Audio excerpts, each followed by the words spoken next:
नमस्कार दोस्तों, मेरा नाम है सोनू निगम और आप देखना शुरू कर चुके हैं सेंटर फॉर सोशल स्टडीज़ की वीडियो।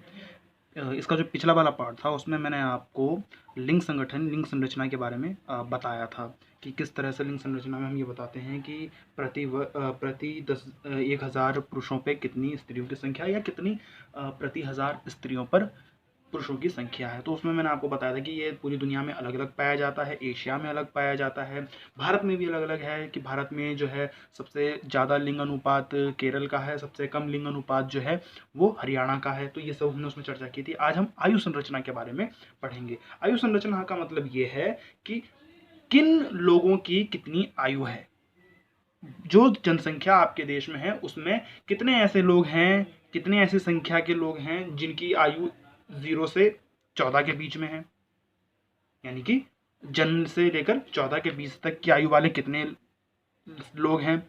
14 से 59 वर्ष के बीच में कितने लोग हैं, यानी कि 0 से 14 वाले कितने लोग हैं। 15 से 59 वाले कितने लोग हैं, और 60 से अधिक आयु वाले कितने लोग हैं। 60 से अधिक आयु वाले कितने लोग हैं। तो यानी कि ये क्या बताता है, ये एक वर्ग बता देता है। वर्ग मतलब एक क्लास देता है आपको कि भाई इस वर्ग के अंदर, यानी कि 0 से 14 के बीच में कितनी संख्या है, 15 से 59 के बीच वाले वर्ग में कितनी संख्या है, और 60 से अधिक वाले वर्ग में कितनी संख्या है। तो आयु संरचना हमें ये बताता है कि अलग अलग आयु वर्ग में, ये आयु वर्ग होता है, ये एज क्लास है। तो इसके इन क्लास के अंदर, इन वर्गों के अंदर कितने लोगों की संख्या है वो आपको आयु संरचना में पता चलेगा। तो हम क्या देखते हैं कि मान लीजिए यदि 0 से 14 के बीच के जो लोग हैं, 0 से 14 वर्ष के तक के जो लोग हैं उनकी संख्या बहुत अधिक है। तो इसका मतलब क्या है कि ये आश्रित जनसंख्या होती है, आश्रित जनसंख्या कहलाती है। आश्रित जनसंख्या मतलब डिपेंड होती है, ये मतलब कि अपने से जो इनके घर में, ये एक डिपेंडेंट जनसंख्या होगी जो दूसरे के ऊपर डिपेंड है। अपने घर में जो कमाने वाले लोग हैं उनके ऊपर ये डिपेंड करती है। तो अगर किसी देश में ये जनसंख्या ज़्यादा हो जाए, 0 से 14 के बीच की जनसंख्या बहुत अधिक हो, तो इसका मतलब क्या है कि वहाँ पर जन्म दर अधिक है ना। तभी तो वहाँ पे 0 से 14 के बीच में अधिक जनसंख्या पाई जाती है, अगर जन्म दर वहाँ ज़्यादा होगी तो। ठीक, और ऐसे में क्या होता है, ऐसे में उन लोगों को पालने के लिए ज़्यादा खर्च करना पड़ता है अगर 0 से 14 के बीच की जनसंख्या अधिक हो तो। यदि 15 से 59 के बीच में अधिक जनसंख्या हो, जैसे कि भारत की लगभग 65% जनसंख्या 15 से 59 क्या 15 से 35 के बीच की है, 40 के बीच की है। तो अगर किसी देश की जनसंख्या 15 से 59 के बीच की अधिक हो तो इसका मतलब क्या है, तो इसका मतलब ये है कि यहाँ पे कमाने वाली जनसंख्या अधिक है, कमाने वाली जनसंख्या अधिक है, यही मतलब है। तो इसका मतलब ये है कि यहाँ पर विकास जो होगा, जो इस देश की जो आर्थिक समृद्धि होगी वो अधिक होगी, क्योंकि यहाँ ज़्यादातर लोग काम करने वाले होंगे। लेकिन यहाँ पे एक सीधी बात ये भी है कि अगर इतने ये 15 से 59 के बीच के लोग ज़्यादा होंगे तो ये काम भी मांगेंगे, और अगर आपके पास काम नहीं है, आपके देश में काम नहीं है, तो बेरोजगारी भी बढ़ जाएगी। तो ये भी एक बहुत बड़ी समस्या आती है। लेकिन हम ये कहते हैं कि 15 से 59 के बीच वाली जनसंख्या अगर अधिक हो तो यहाँ पे क्रयशील जनसंख्या, जिसे हम कहते हैं कार्यशील जनसंख्या, जो है वो अधिक होगी, और ये अधिक काम मांगेगी, अधिक जॉब मांगेगी। अगर जॉब नहीं है तो बेरोजगारी भी आ सकती है। अगर मान लो किसी देश के 60 से अधिक जनसंख्या, यानी कि 60 वर्ष से जो अधिक लोग हैं, यानी कि बूढ़े लोग जिन हम कहते हैं, अगर वो अधिक हो, 60 से अधिक वर्ष वाले जो लोग हैं वो अधिक हो जाए, तो इसका मतलब जैसे कि जापान में 60 वर्ष से अधिक जो लोगों की संख्या है, जिनकी एज 60 से अधिक है, 60 वर्ष से अधिक है, ऐसे लोग कई आपको मिलेंगे, बहुत ज़्यादा मिलेंगे। इसीलिए उसे बूढ़ी होती हुई जनसंख्या भी कहते हैं। इसे हम, जहाँ पे ज़्यादातर लोग 60 साल से ऊपर हों, उन्हें हम बूढ़ी होती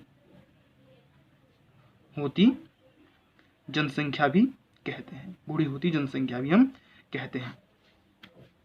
तो अगर किसी देश की जनसंख्या बूढ़ी हो जाए तो इसका मतलब क्या है कि यहाँ पे आश्रित जनसंख्या, यहाँ पर आश्रित जनसंख्या काफ़ी तेज वृद्धि से बढ़ रही है और ये वृद्ध होती जनसंख्या है। तो यहाँ पे क्या होगा भाई, यहाँ पे इलाज के लिए, क्योंकि क्योंकि बूढ़े लोगों के इलाज के ऊपर ज़्यादा खर्च होता, तो यहाँ पे इलाज पर अधिक व्यय करना पड़ेगा सरकार को, ज़्यादा अस्पताल बनाने पड़ेंगे, है ना। तो यहाँ पे हम क्या देखते हैं कि ये अलग अलग आयु वर्ग ये हमें नीति बनाने में प्लान करते हैं। ये जो मैं आपको बता रहा हूँ कि ये करना पड़ेगा सरकार को, जॉब की दिक्कत आ जाएगी और ज़्यादा इलाज खर्च करना पड़ता है, तो ये प्लानिंग होती है। किसी देश की प्लानिंग को समझने के लिए, नीतियाँ बनाने के लिए, पॉलिसी बनाने के लिए वहाँ की आयु संरचना को समझना बेहद जरूरी हो जाता है। तो आयु संरचना क्या करता है, आयु संरचना हमें अलग अलग आयु वर्ग में, ये आयु वर्ग है जैसे 0 से 14 वाला वर्ग, 15 से 59 वाला वर्ग और 60 से अधिक वर्ष वाला वर्ग, उम्र वाला वर्ग, तो अलग अलग आयु वर्ग में लोगों की संख्या को बताता है। क्लियर होना चाहिए आपको।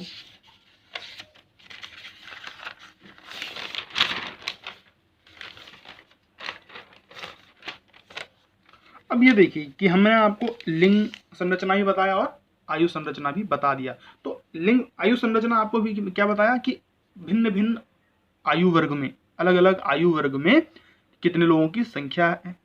और लिंग संरचना में क्या था कि स्त्री और पुरुष का के बारे में बात की गई थी कि कितनी स्त्रियों की संख्या, कितनी पुरुषों की संख्या। अगर आप इन्हें जोड़ दें, अगर आयु और लिंग संरचना को दोनों को जोड़ दें तो क्या निकल कर आएगा, आयु लिंग संरचना। तो इसमें क्या होगा, इसमें भाई होगा ये कि अलग अलग आयु वर्ग में, यानी कि 0 से 14 वर्ष के बीच में, ये आयु संरचना था कि 0 से 14 बीच में कितने लोगों की संख्या क्या है, वहां पे जनसंख्या कितनी है। अब ये बता रहा है कि 0 से 14 के बीच में जो जनसंख्या है उसमें स्त्रियां कितनी हैं और उसमें पुरुष कितने हैं। जैसे कि मैंने इधर इस तरफ आपको मैंने ये आपको डायवर्जन दिख रहा है, इस तरफ पुरुष हैं यानी कि इस तरफ मेल है और इस तरफ फीमेल है, इधर मेल इधर फीमेल। ठीक, तो आपको ये समझ में आना चाहिए कि ये 3 अलग अलग पिरामिड्स नजर आते हैं, ये 3 अलग अलग पैटर्न नजर आते हैं किसी भी देश की जनसंख्या में। किसी देश का जनसंख्या इस प्रकार का होता है, अगर आप इन्हें ध्यान से देखें तो ये आपको त्रिभुजाकार दिख रहा है ना, ट्रायंगुलर दिखेगा, तो इसे हम त्रिभुजाकार पिरामिड भी कहते हैं। ये सब पिरामिड हैं जो आयु लिंग संरचना को दिखाते हैं। तो आयु लिंग संरचना यानी कि मिक्स को समझने के लिए हमें आयु और लिंग दोनों की संरचना को जब हम जोड़ देते हैं तो उसे आयु लिंग संरचना कहते हैं और उसे हम पिरामिड की मदद से समझते हैं। तो ये अलग अलग 3 प्रकार के पिरामिड हमें पूरी दुनिया में नजर आएंगे। किसी देश का ऐसा होगा, किसी का ऐसा होगा, किसी का इस प्रकार का होगा। तो आप देखिए कि इस प्रकार के पिरामिड को, जिसका ये त्रिकोण होता है, उसे हम त्रिभुजाकार कहते हैं। ये वाला जो आपको एक घंटी के आकार का मिलेगा, घंटी के आकार का मिलेगा, घंटी के आकार का ही होता है, तो इसे हम घंटी आकार पिरामिड भी कहते हैं। ठीक, ये आपको एक पान के पत्ते की तरह नजर आएगा ना, पान के एक पत्ते की तरह आपको नजर आ रहा है, तो इसे हम संकणीय कहते हैं, संकणीय पिरामिड। तो इसमें देखिए अब आपको पैटर्न समझना चाहिए कि कैसे हम इसकी व्याख्या करेंगे। आप अगर इस वाले पिरामिड को देखें तो आपको क्या नजर आ रहा है कि ये नीचे से ये आयु बता रहा है, जितना ऊपर जा रहा है उतनी अधिक आयु, ये जितना ऊपर जाएगा उतनी अधिक आयु। तो ये नीचे वाला ये जन्म दिखा रहा है, 0 आयु यानी कि जन्म वाला वर्ग। इसके ऊपर ये 4 है, ऊपर 6, फिर 8, फिर ये 14, फिर इस तरह से जैसे बढ़ता जाएगा यहाँ पे ये 60 आयु। यानी कि आप ये देखिए कि 60 वर्ष तक पहुंचने में यहाँ की जो जनसंख्या है, यानी कि इतने लोग ने जन्म लिया लेकिन वो 60 वर्ष तक पहुंचते पहुंचते केवल इतने लोग बच रहे हैं इस देश में, जिस देश का ये पिरामिड होगा। तो यानी कहने का मतलब क्या है कि यहाँ पर लोग जन्म भी ज्यादा ले रहे हैं, ये 0 है यानी कि यहाँ जन्म दर दिखा रहा है इसको। तो आप देखिए कितना ज्यादा अधिक लोग यहाँ पे जन्म ले रहे हैं। ये देखें, ये इधर मेल भी इधर फीमेल, तो दोनों ही वर्ग में मेल भी ज़्यादा अधिक जन्म ले रहे हैं और फीमेल भी अधिक जन्म ले रही हैं। तो यहाँ पे देखेंगे हम इस वाले पिरामिड में हम ये समझेंगे कि यहाँ पर जन्म दर जो है अधिक है, जन्म दर भी अधिक है, क्योंकि आप देखिए कितनी जनसंख्या, ये जनसंख्या को दर्शा रहा और ये उम्र को। तो उम्र 0-0 उम्र का मतलब है जन्म। तो आप देखिए कि सबसे ज़्यादा ये जो एरिया है वो कहाँ पर ज़्यादा है, यहाँ भी कम है, यहाँ भी कम है, और जैसे जैसे ऊपर जा रहा है कम होता जा रहा है, सबसे ज्यादा नीचे है यानी कि 0 पे, तो जन्म दर अधिक है। और अगर आप देखें कि क्या इतनी ही जनसंख्या 60 तक पहुंच पा रही है? नहीं पहुंच पा रही, बहुत कम लोग पहुंच पा रहे हैं। इसका मतलब वो जल्दी ही इस कम उम्र में यानी कि 14 में, 18 में, 30 में, 35 में ही वो खत्म हो जा रहे हैं और यहाँ 60 तक पहुंचते पहुंचते केवल इतनी सी जनसंख्या बचती है। तो इसका मतलब यहाँ पर मृत्यु दर भी अधिक होगी। ये बात सही है। अब अगर जन्म दर भी अधिक हो और मृत्यु दर भी अधिक हो तो इसका मतलब ये कि ये एक अल्प विकसित देश होगा। अल्प विकसित देश, गरीब देश होगा। तो ऐसे देशों में हम गिनते हैं किसको? ये तो यानी कि कहने का मतलब है ये किन देशों का पिरामिड होगा? अल्प विकसित देशों का, जैसे कि बांग्लादेश, जैसे कि मैक्सिको। तो बांग्लादेश आप लिख लीजिए जैसे कि बांग्लादेश और मैक्सिको जैसे देशों का इसी प्रकार का पिरामिड होता है।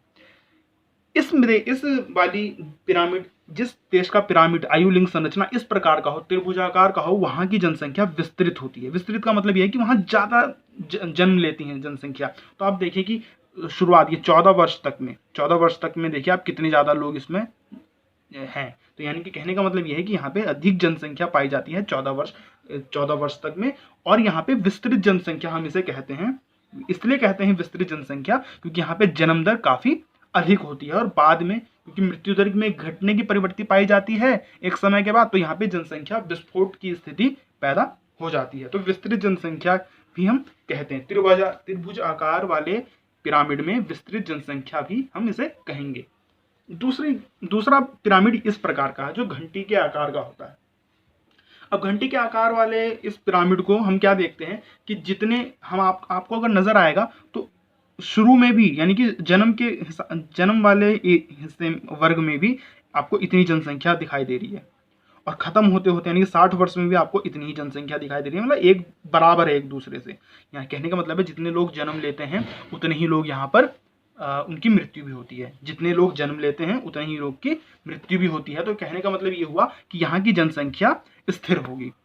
यहाँ की जनसंख्या क्या होगी? स्थिर होगी। और ये ऐसे देशों में पाया जाता है जैसे कि ऑस्ट्रेलिया, यूएसए, इस प्रकार के देशों में पाया जाता है। यानी कि विकसित देशों में ये वाली पिरामिड, ये वाली आयुलिंग संरचना पाई जाती है। और यहाँ पे हम देखते हैं कि यहाँ इन वाले देशों में जन्म दर और मृत्यु दर लगभग समान होती है। जैसे आप देखिए ये जन्म दर को दर्शाएगा और ये आपके मृत्यु दर को दर्शाएगा। तो आप देख रहे हैं कि जन्म दर और मृत्यु दर लगभग समान है। यानी कि जन्म दर इक्वल टू मृत्यु दर, लगभग की बात करें, ऐसा नहीं कि बिल्कुल बराबर होगा, लगभग बराबर होगा। इसीलिए यहाँ की जनसंख्या एक स्थिर जनसंख्या होती है। यानी कि वृद्धि बहुत कम पाई जाती है, वृद्धि होती नहीं है या फिर बहुत कम होती है। तीसरा है संकीर्ण पिरामिड, यानी कि ह्रासमान जनसंख्या, जहां की जनसंख्या में घटने की प्रवृत्ति पाई जाती है। जहां की जनसंख्या में घटने की प्रवृत्ति पाई जाती हो। क्यों पाई जाती है घटने की प्रवृत्ति? क्योंकि आप इसमें देखिए कि यहाँ क्योंकि मैंने आपको बोला था ये पान के आकार का होता है। तो पान के आकार का जहां से शुरू होता है पान का पत्ता, तो वहां पे आपको एकदम ये आपको नजर आ रहा है कि किस तरह से कम आयु वर्ग में, यानी 0 से 4 वर्ग वाले, इसे ये 0 से 4 वर्ग वाला है, 0 से 4 वर्ष की आयु। तो इस आयु वर्ग में 0 से 4 वाले में आप देखेंगे कि कितनी कम जनसंख्या पाई जाती है। केवल इसे आप मान लीजिए, अगर आप इसे 5 मान लें, 0 और ये भी 5 है, तो यहाँ भी केवल 5 प्रति 1000 जनसंख्या पे केवल 5 लोग जो है जन्म ले रहे हैं। तो कहने का मतलब ये है कि यहाँ पे जन्म भी कम लोग लेते हैं। और आप देखेंगे कि यहाँ पे आगे बढ़ते आखिर में भी काफी कम जनसंख्या बचती है। तो जनसंख्या कम जब लेगी तो जाहिर सी बात है कि वहां पे जनसंख्या में घटने की प्रवृत्ति नजर आती है। तो अगर जन्म दर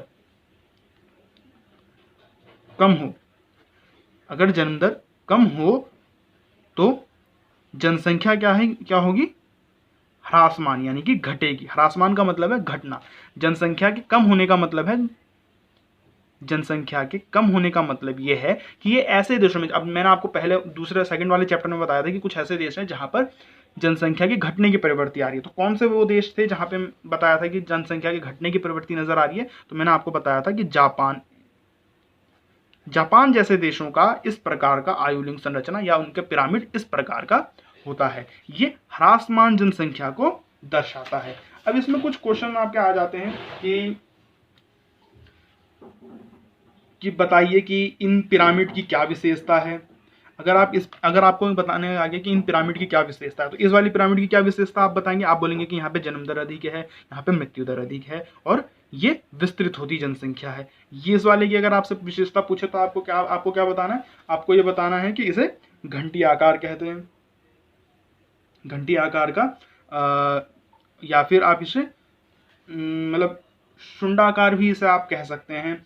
और घंटी आकार का तो मैंने आपको बताया ही। आप इसमें आप बताएंगे कि यहाँ पे जन्म दर और मृत्यु दर लगभग समान रहती है और केवल इस प्रकार के जो देश होते हैं, इस प्रकार के जो आयु संरचना वाले देश होते हैं, उनकी जनसंख्या स्थिर होती है। तो 3 तो आपको हो गए विशेषता। अगर आपको इसकी विशेषता बतानी है तो आप क्या बताएंगे कि इनको संकीर्णीय पिरामिड के नाम से भी जाना जाता है। यहाँ पर वृद्धि दर ऋणात्मक होती है, यानी कि जनसंख्या यहाँ पर घटती है। और क्या बताएंगे आप ये बता सकते हैं कि यहाँ पे जन्म दर और मृत्यु दर दोनों ही निम्न होती है। जन्म दर और मृत्यु दर दोनों ही निम्न होती है। तो इस प्रकार से आप इसको लिखेंगे। तो इस वाली वीडियो में इतना ही। उम्मीद है आपको समझ आया होगा। और वीडियो को लाइक कीजिए, चैनल को सब्सक्राइब कीजिए।